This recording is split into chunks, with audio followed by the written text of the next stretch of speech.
వీడియోనా అందరికీ good morning.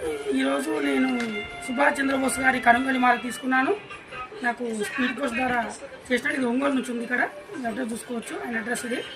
ఇప్పుడే open చేస్తున్నాను. నిన్న వచ్చింది నాకు ఇది.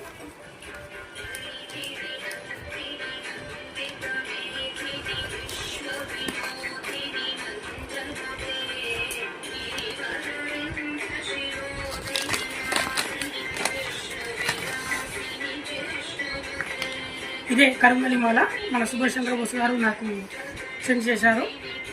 ఇది ఆయన చెప్పిన నియమం ఏంటంటే ఇది ఒరిజినల్ కాదా తెలుసుకోవడానికి ఇది వాటర్లో వేస్తే మునిగిపోతా అని చెప్పినారు. అదేవిధంగా కలర్ కూడా చేంజ్ అవుతా అని చెప్పినారు 10 to 15 minutesలో.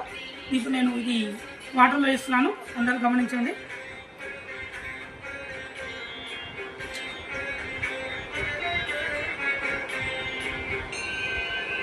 ఇది బౌలు చిన్నగా ఉంది కాబట్టి ఇంత ఉంది. ఇది మునిగిపోతుందండి.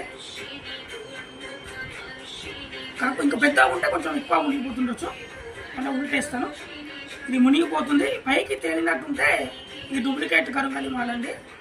ఇది మునిగిపోయింది కాబట్టి ఒరిజినల్ నమ్ముతున్నాను. థ్యాంక్ యూ బోస్ గారు. ఇంకొక రిజల్ట్ ఏంటంటే ఇది వాటర్ చేంజ్ అవుతుంది, కలర్ చేంజ్ అవుతుందంట. అది కూడా ఒకసారి చెక్ చేద్దాము 20 minutes తర్వాత. ఇప్పుడు ఎంత అవుతుందంటే మార్నింగ్ 9:20 అవుతుంది. 9:40కి మళ్ళీ ఒకసారి మాల చేంజ్ అవుతుందా లేదా కలర్ అని ఒకసారి చెక్ చేస్తాను. అప్పుడు మళ్ళీ ఇస్తానండి. థ్యాంక్ యూ చూసిన ఓకేనా. చూడండి ఫ్రెండ్స్, కలర్ వాటర్ చేంజ్ అయిపోయినాయి. 20 minutes తర్వాత తీస్తున్నాను. ఒరిజినల్ కరంగలి మాల ఎంత కలర్ చేంజ్ అయినా ఒక్కసారి చెక్ చేసుకోండి. ఒకసారి దగ్గర పెట్టి ఇది. థ్యాంక్ యూ బోస్ గారు. ఈరోజు నేను పూజ చేసుకుంటాను. Thank you so much.